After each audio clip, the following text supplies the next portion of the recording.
This is Creative Banter. With Christmas now behind us, Ben and I finish out the year by discussing what is perhaps the most pivotal part of running a YouTube channel: the negative comments. Sparked by one comment in particular, we discuss how returning to a location time and again can actually be beneficial, making you a better artist than if you were to travel to exotic locations. Not to mention the knowledge you obtain around the delicate areas of a location you know by heart, as well as the more original photographs you may come away with. As usual, we also discuss a bit about cycling before finishing off the episode and the year with puppy talk. Let's dive right into this, shall we?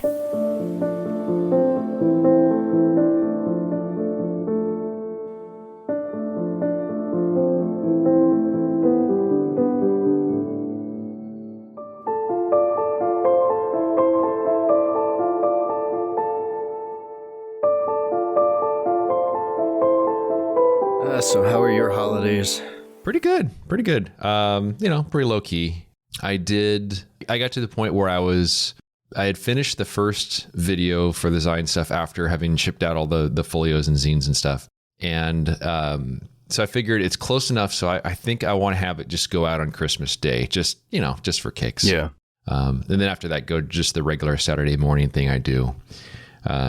But I will say that there's a difference between when I have a video that goes live on YouTube. It's a different feeling than if I, post a picture on Instagram or something like that. There's this immediate feeling upon making the video go live on YouTube that like, I can't take this back. I feel like I'm just kind of like, because I think it's because you kind of put yourself out there a little bit. Yeah. It's more personable than like a photograph that you're posting.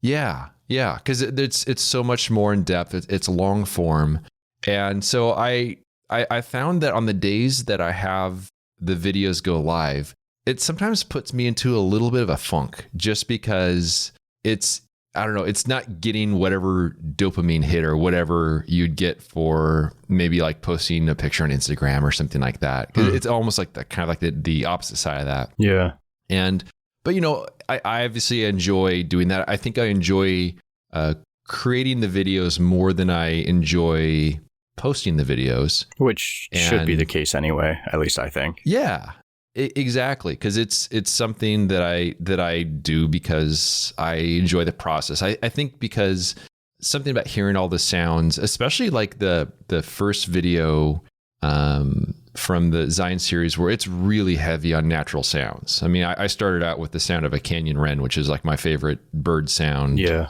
It's just like the signature sound of the Southwest. And just like, the wind through the trees and all that. And even just before we were recording video here, I was watching back through just a little bit of it just to remind myself of some of the stuff in the video. And it was just like a very calm feeling. But then there's the comment section, which I think also adds another level to the fact that I already feel a little weird posting the videos and almost a little unsettling. But then there's the I don't quite know the motivations behind some of the comments. And 99% of the people that comment are fantastic, which I think is unusual for YouTube. But it helps that you don't have the algorithm pushing your content to millions of people. Exactly. Yeah. Exactly. The more that you put this stuff out there to the sort of greater audiences that just likes to tear people down to make themselves feel better. But I got this really kind of a strange comment, and I pinned it to the top of the first video, just because that's how I am. Where it starts by saying, I hope you take this as constructive criticism. And then it goes on to say how, I would probably do so much better on YouTube and have 2 to 3 times as many subscribers if I didn't just keep going to the same places over and over again and this and that. And this after the opening monologue I had for the video, which is also something I do to keep the, people away that aren't as interested in what I do. the opening monologue was literally a love story about me visiting Zion and how much I love it, how I've been going there for 15 years, and how the longer I've been there, the more I explore and this and that, and I gain so much more about it. And he says, yeah, you really shouldn't go there as much. You'd probably be more successful and produce better work if you just, what more places. And it was an interesting exchange. And I found it interesting how it slowly, I was holding very steady. I was very, at least I think fairly thoughtful with the responses. I'm not like challenging him. I'm not insulting him. I'm saying him because we know it's a him. It's always a him. Yeah, true. It was like I was being mansplained art by a tech bro. I guess is kind of what it felt like on my side. But I mean, I was very. I thought I was pretty cordial with the responses and just explaining how like I'm doing this because I enjoy it. I'm not doing this because I'm trying to entertain people or because I'm trying to amass a big audience. That would make what I enjoy into work. And I don't want it to be work. I want it to be something I enjoy. And it was interesting how from their responses, it kind of ended up becoming this like spiral of insults, kind of spiraling further and further down. And I don't understand how me simply just recording a video of going and doing something I enjoy and stating specifically, I'm doing this because I enjoy it, why that attracts people that are telling me to do otherwise. Yeah. It's absolutely bizarre. I thought it was interesting I think it was that comment, or you had another one going there too for a bit. But one of them was saying, why even bother record the journals then and post them online?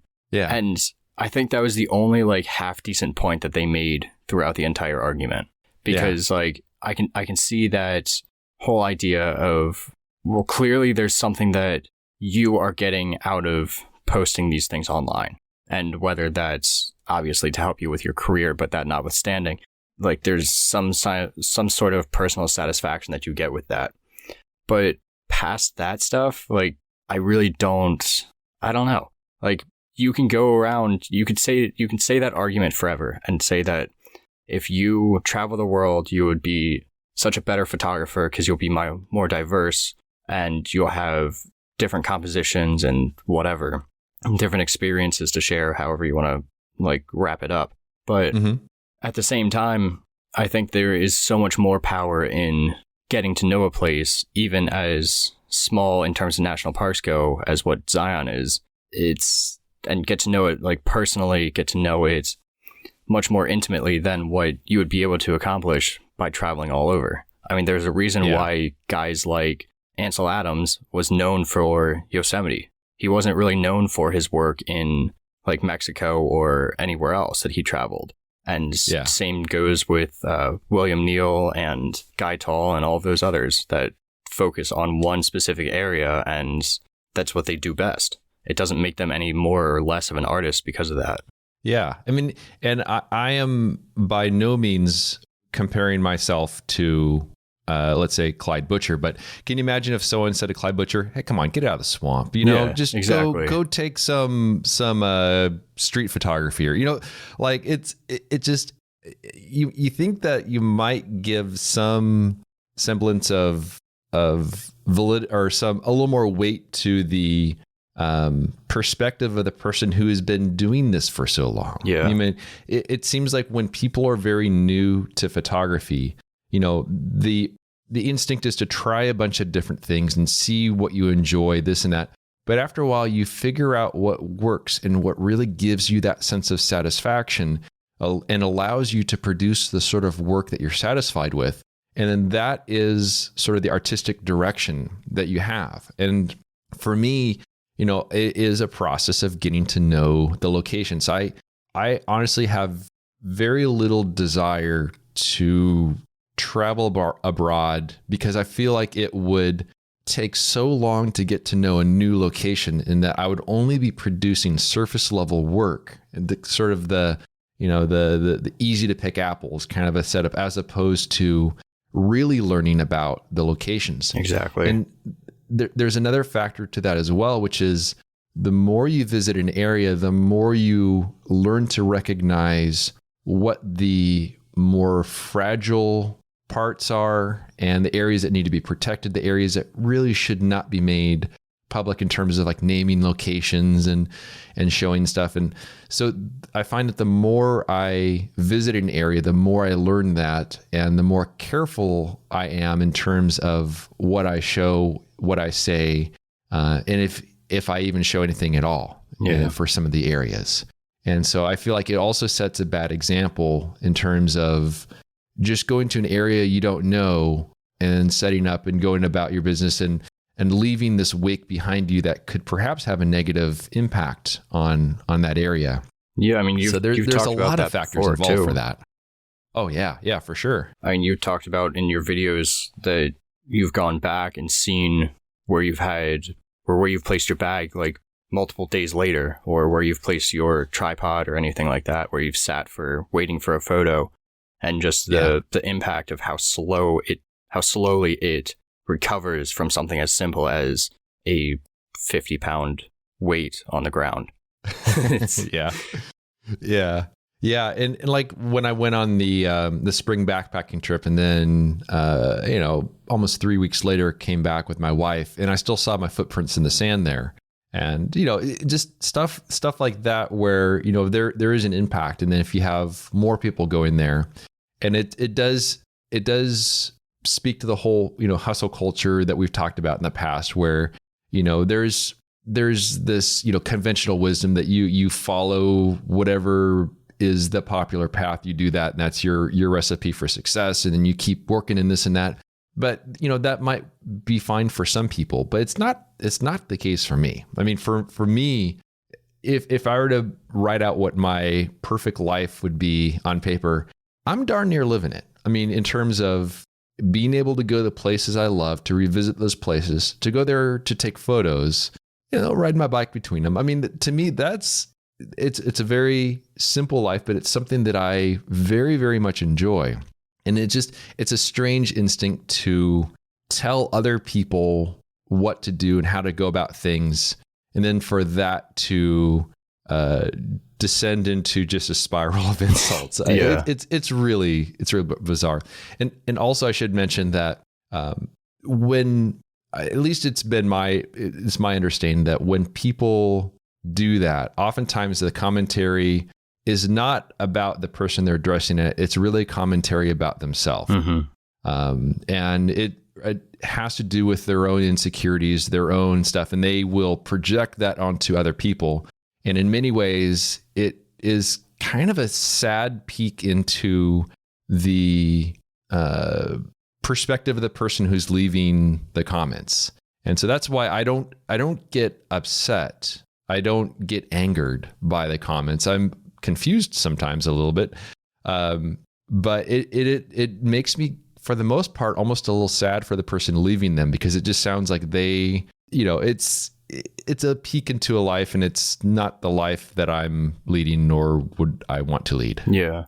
I mean, I don't even remember the last time that I left any sort of negative review, even on like a basic product or something like that.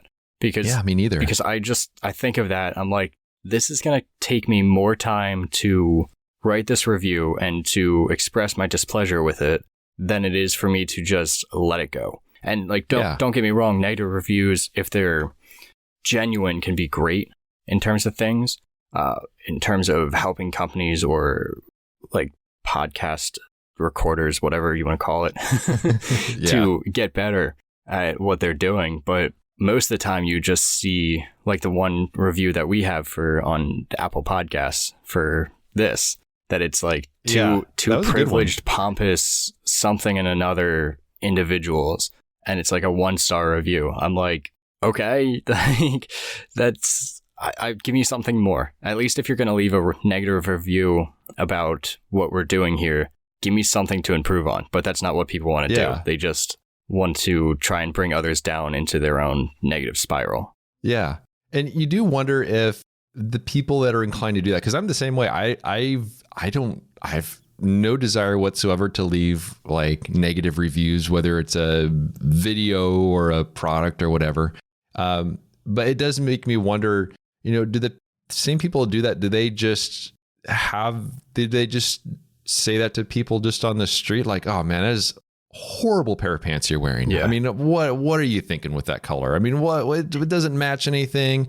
It's like, is this the way they just carry themselves in regular life? No, it's not. So it's just something about being, having that anonymity, the power to do that. Yeah, exactly. Yeah. And to leave it anonymous. And because of course, if a person leaves a response like that, there's not usually an actual name associated, and it's not usually a person that has, work that is publicly visible and this and that. So it is kind of a strange sort of thing, but I typically avoid a lot of that because I think the people that leave those comments don't bother sitting through videos of a person with a large format camera taking a picture of a tree. Yeah. But it is what it is. I was talking to someone else on Instagram about the comments that you had gotten on your YouTube channel, and it's a shame too, because as we were talking back and forth, we both agreed that seeing comments like that, especially on someone's channel like yours, where you have such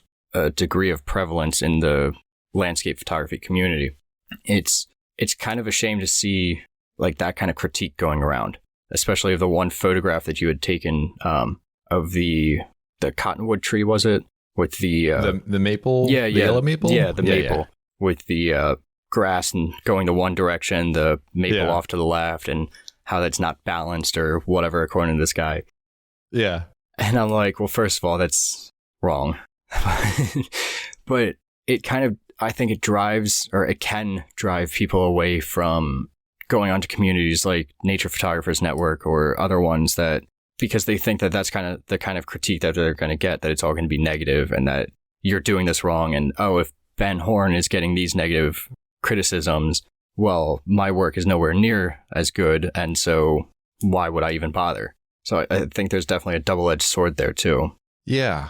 Yeah. And I was just flipping through my phone to pull up that one. So it says, and this is the same person who left another comment for the other exchange we're talking about. It says, just starts by saying, the golden maple photograph is unbalanced with the left trees and the direction of the grass to the right. I looked at it, even trying to like take in to see what the person's saying. I'm like, I still don't see it because they kind of flow all towards the right. And that's sort of the point of it.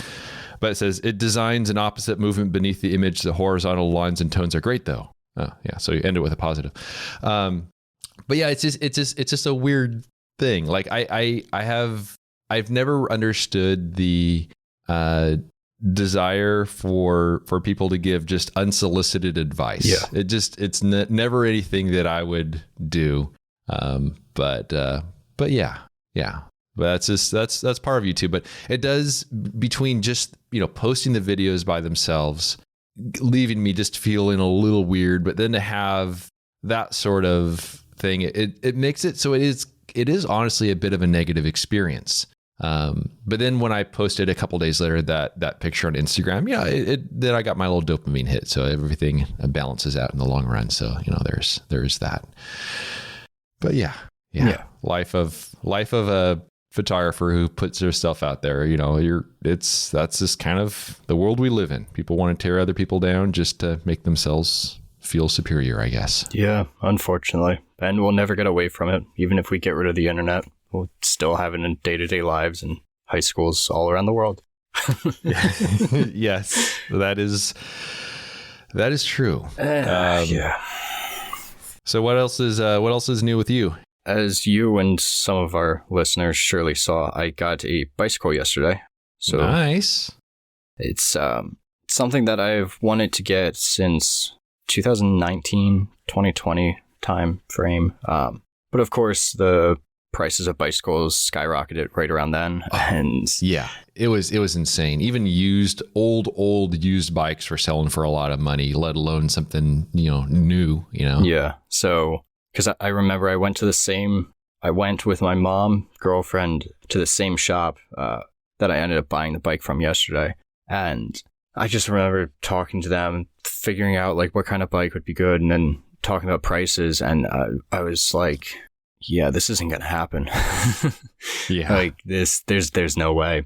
There's no way that I would have been able to justify it. And even going yesterday and having looked at prices of bikes and everything, I mean, you're still looking at like $500 for a new bike that's very basic, that isn't some like Walmart cheap kind of brand thing. Yeah. So, but yeah, went to the bike shop and test rode one of the bikes that they recommended. Everything felt good for me. Not like I really know any different. So yeah, it's not until you get the longer rides that you really start noticing stuff. But everything's all adjustable, so you'll be able to get things tweaked to perfection. Yeah, yeah.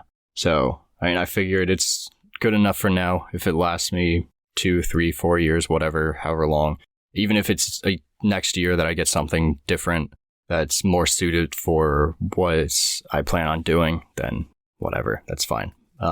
Yeah. So obviously got the bike, got the kickstand put on it, the water bottle holder, got a helmet, and yeah, so now it's yesterday and today it's been raining nonstop. So of course. Yeah. Yeah. So I'm looking forward to going out with it. When you get a break in the weather, when you get some, good dry pavement out there and get some sunny skies, that'll be a nice thing to add to the lineup, because I know like earlier today I decided to go out for a little ride. It was just the local route that I do, and there's something about when you kind of get the pace going and everything, you're pedaling along and everything is just there's a certain there's a nice feeling that comes with that, just like feeling like the resistance of the pedals and just so it's actually quite soothing to be out there on the bike. So I think that'll be a fun thing for you. Yeah, I mean, especially as the weather gets better. I know that there's a park not maybe 10 minutes from me that I've gone to with the camera quite a bit, and it's always that place where I go when I don't feel like driving very far, but I want to get out in the woods. So yeah, they have a trail that goes around the main lake for this park, and it's a paved trail, bicycle trail, running, whatever. Mm-hmm. So I figure I'll take my bike over there a few days, even like twice a week, and bike around there when I'm bored, or bike the back roads, that kind of deal. Yeah. With this bike, I want to get a little rack for above the rear wheel, so that way I can have like just a bag with me if I want to take my panniers, if I want to take my or my 4x5 with and play around. That'd be kind of cool. I thought so too. Give a whole different way of seeing things from a photography standpoint of that. That'd actually be really cool. That's not something that I would really be able to do too much for what I do. Maybe if I just, if I go to a place like Zion or whatever, maybe I'll throw my little RX 100 point and shoot in one of the pockets. But that would be actually pretty fascinating to take the 4x5 kit along. Yeah. And to be able to sort of combine those two aspects. Yeah. I could see doing like eventually it becoming a whole series of just traveling along the back roads around my house and taking a photograph here or there, or even just one photo each time that I go out on the bike, and making up like a series of that or something cool. It could lead to like a zine or an ebook or something like that. Just have that common theme, that ties them all together in terms of that's how you got around. Yeah. I still think it would be kind of fun. Maybe not. I don't know. If when I come back from one of my trips, I got to drop my film off at the lab. If I just ride my film to the lab, it will be 100 miles, but I think it will be interesting to do that. But that's probably the only actual photo related thing. Yeah. But another thing too, now that my wife is off work for, between Christmas and New Year's and all that, because we're recording this kind of the week between, but we've been hitting the gym a little bit more. And one of the things we've been doing leg presses there. Mm-hmm. And, we've gone maybe 4 times or so. But it was really weird because when I went out for a ride today, there's this one long straight stretch of bike lane along the road. And it's really good pavement, really smooth. And I was riding along there in traffic there. I think it's 45 miles an hour. I think that's the speed limit. And so the cars are always going to be going faster than me. Right. But I was riding along. I didn't feel like I was working particularly hard. I mean, I was pedaling, but I wasn't like, going all out. And then I noticed that the cars were slowing down a little bit. I'm like, what's going on here? I looked down at my speedometer, and on this flat straightaway, I was doing 36 miles an hour, which in that same area, I'd typically be doing about 30 or so, maybe 25, 30. But I looked down, I'm like, what? I'm doing 36 on this straightaway right now? And it was just really bizarre because the only thing that's been different is that we'd been doing some of the leg presses. And I'm like, but we went to the gym 4 times. And this is already having like apparently some degree of an impact. And then there was another stretch as well, which is a much longer stretch. It has kind of a gradual downhill than a gradual uphill, but it's a pretty long stretch with really good bike lanes. And then I had like my fastest time on that too. So it was just kind of interesting to see that like, oh, going to the gym actually does help. So who would have thunked it? So that's the other fun thing, with the cycling is that seeing that degree of progress where it's actually something measurable as opposed to, art or photography or stuff like that, where it's hard to measure actual progress. But when you have like hard numbers, it's easier to measure that progress. Yeah. I don't have a bike computer or any of that fancy stuff yet. That's later on down the road, I think, but yeah, it's fun to add. I don't know if you're much of a stats person, but it's just kind of fun to see, even if it's distances or elevation or whatever, heart rate. But it is kind of, I love having access to information and stats and stuff. So it's something I do enjoy being able to see while I'm out riding as well as when I get back. But that could be certainly something that you add later down the line. But otherwise, you can just have like your phone in your pocket and have it running like the free Strava app and keep track of the distances and stuff. Yeah, like I said, right now I want to keep everything pretty much basic or as basic as I can, while still covering the necessities like the spandex, of course. I was just going to ask you about that. Will that become a reality? I don't know. We'll see. I'm sure it's bound to, but I think I said something about it to my girlfriend, and she said something about yours being too colorful and gaudy. And I said, "Oh, you have no idea." That's exactly what I was hoping for. I'm like, I want to buy a jersey, but I want it to be too colorful and gaudy. But also, I guess it depends on where you're riding to, because obviously high visibility is key for a lot of the places I'm going. Right. But if you're more on, not as much around traffic and stuff like that, it's maybe not quite as necessary. Yeah. But my biggest thing right now is figuring out what kind of routes I can all take. Because the unfortunate thing about being in the area that I'm in terms of like, or at least for biking, is we don't really have bike lanes around us like anywhere. So you're stuck to like back roads, and even some back roads are sketchy in terms of riding a bike back there. So we will see what ends up happening. I have a couple routes in my head that I've either done before or that I think would be at least feasible enough, and go from there. See, because really I just wanted this just as a way to get outside and to not just be staring at a TV screen while riding a bike inside the gym kind of deal and that kind of thing. So definitely a whole different experience. And also make sure you get like a good blinky red light and a good blinky white light for the front and back. Because that's what people will see more than they see the colorful, stripy, dotty clown suit or whatever it is that I'm wearing. But that's the lights are the most visible part. So, but that's cool. So now we're gonna have to change the name of this podcast to like Spandex and Puppies, I think. Oh yeah. Eventually. I think that will probably get us some great reviews. Yeah. They're like, these people don't even talk about photography. Yeah. I don't know. Yeah. Right. No, there's no creative banter going on at all here anymore. It's just puppies and spandex and the occasional camera. Yes. Yeah, I think for our going into our third year, we'll have to change it up and completely go away with a regular routine.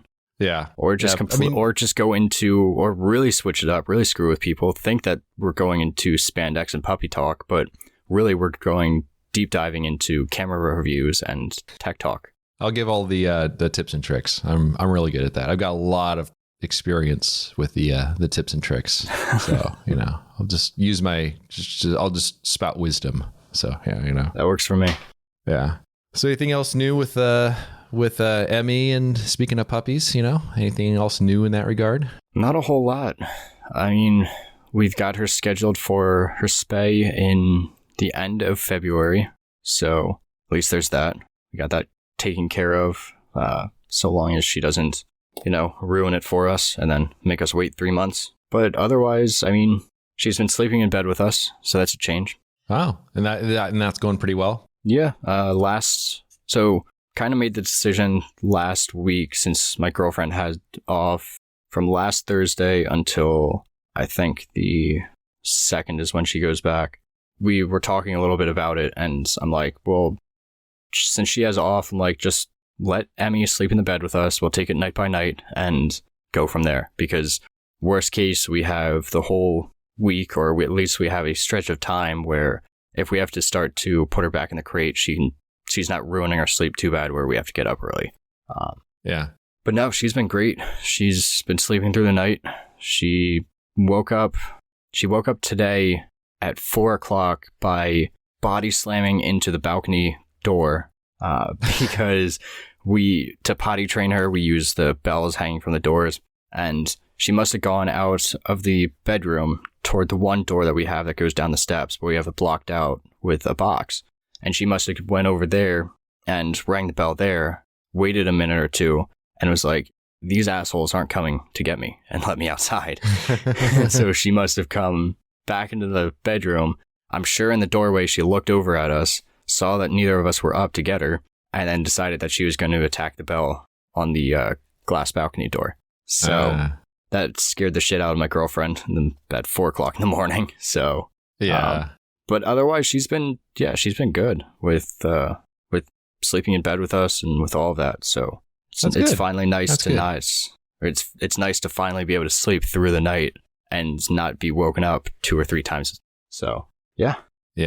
We've tried having Oliver sleep with us, but he moves around too much. He'll just get up randomly and decide not to be under the covers and try to go around, hop up on the bed again, this and that. So we've been having him back in his crate again, which he's fine with. He sleeps through the night fine. But yeah, he's just, for a small dog, he's too active. Yeah. Even at night. So he's better off in his crate. But yeah. Yeah, I mean, good times. Out of the 3 of us in bed, it's my girlfriend who moves around the most, who is the most active through her sleep, in terms of just, she'll get hot during the middle of the night and she'll take off all the blankets, and then all of a sudden she just has the quilt over top of her when I wake up next. And I don't understand quite how Emmy deals with that being on top of all the blankets, but they make it work, I guess. There was one time when we had Oliver sleeping with us. He was I was on my back and he was kind of between my legs, and I had this dream that I was falling. And of course, what you do when you're falling is you try to stabilize yourself, so you kick wildly, which I was doing in real life. And then he was there, and so he's like, "What?" Yeah. So he kind of learned not to go down there anymore, because apparently I have dreams of falling frequently. But yeah, always an adventure with the critters. Yeah, it is. Yeah. But now that I have all the zines shipped, all the folio shipped, I just have to finish writing the voiceovers and stuff for the videos. When we're done recording this a little later on this afternoon, I'll be recording the voiceovers for the 3rd video. But it is kind of crazy to think that fairly soon I will be done with all that work, and then it'll be time to start thinking about heading out to Death Valley again. It's just kind of weird going from a time when it has been so incredibly busy just to, things calming down again. So I am looking forward to that coming up. I do want to try to catch some snow in Zion. I am very curious to revisit some of the canyons in Death Valley to see how they handle the crazy flooding. There was it's probably quite minimal now, but there was all the rain from the storms that came through in August left behind a temporary lake in the salt flats in Death Valley, which a lot of photographers have been flocking to go photograph. And I've had zero FOMO about that, just because, I've photographed the flooded salt flats in the past, and I have some photos from it I'm very happy with. I also know it can be very frustrating in terms of once you get out there, there's a few inches of water on top of salt, and you immediately realize, where am I going to put my camera bag? Or, how am I going to handle this? Will the clouds cooperate? So it's a lot of work to do that. And I've enjoyed seeing all the work that photographers have produced from there. But I'm also kind of hoping that by the time I get there, that it'll all be dried up so that there might be some interesting patterns and stuff underneath, which would be kind of fun to shoot. Yeah, but I mean, don't you know, if you went out for that, if you went out for that flooded area like everyone else, you probably would have been a better photographer for it. I know, right? Just, taking some risks, getting outside the comfort zone. Exactly. Yeah. Maybe I should just follow the advice of all the negative comments and just see where it leads me. I'm pretty sure it would be a wonderful place. Yeah, maybe it would work out for you. Maybe you'd be making like millions of dollars each month from following that advice. You never know. That sounds kind of terrifying. Just in terms of like, that'd be just a lot of pressure. Like it would transform. It would almost certainly transform something I love into something that's just like, this is weird. I don't like this. Yeah. Any future plans you have in terms of photo trips or anything else in the coming year? Still trying to figure out what I want to do. Still trying to figure out what's gonna work out best with Emmy now being a part of the trio or the group. Especially when it comes to camping, that kind of deal. I know that in April. In April, I want to go up to Vermont for just a long weekend, find a place to stay and celebrate my girlfriend and my 10th anniversary. Oh, cool. And since that's an area that I would at least like to check out to see about moving to in, 4 decades when we're able to afford it. Yeah. So other than that, though, we're still going back and forth. I would love to go back up to Acadia again. Because, I want to maintain my poor aptitude for photography. I don't want to be successful. No one does. No. So I'd love to go up there, but we got to talk it through a little bit and see what exactly we want to do. If we want to try camping with Emmy and as that being our first camping thing, or if we want to push that off until 2025 again and see. But yeah, we'll see. Emmy certainly changes things, but it's for the better, I think. I hope. Yeah. It's weird thinking back to the time before we had Oliver. And there's been a couple times when we dropped him off at my wife's aunt and uncle's house before we were going on a trip somewhere or something.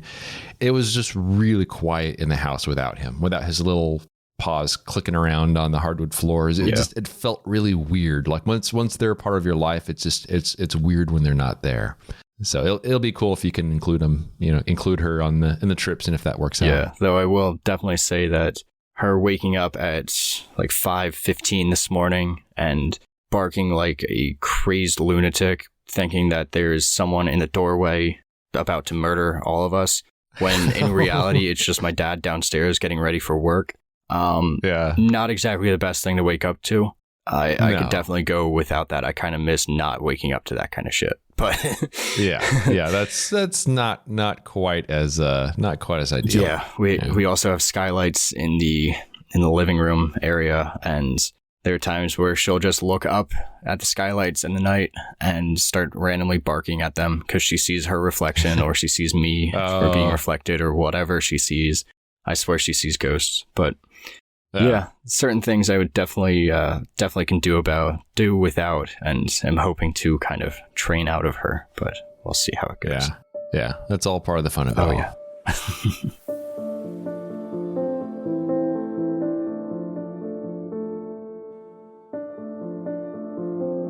I hope you enjoyed our creative banter. You can learn more about Cody's work by visiting his website, codyschultz.com. And you can find my work at benhorn.com.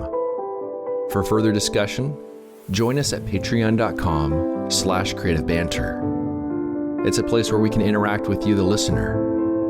And although we greatly appreciate those who contribute by joining a tier, discussions are open to everyone, whether you're a paying member or not. Thanks so much for listening, and we'll see you around next time.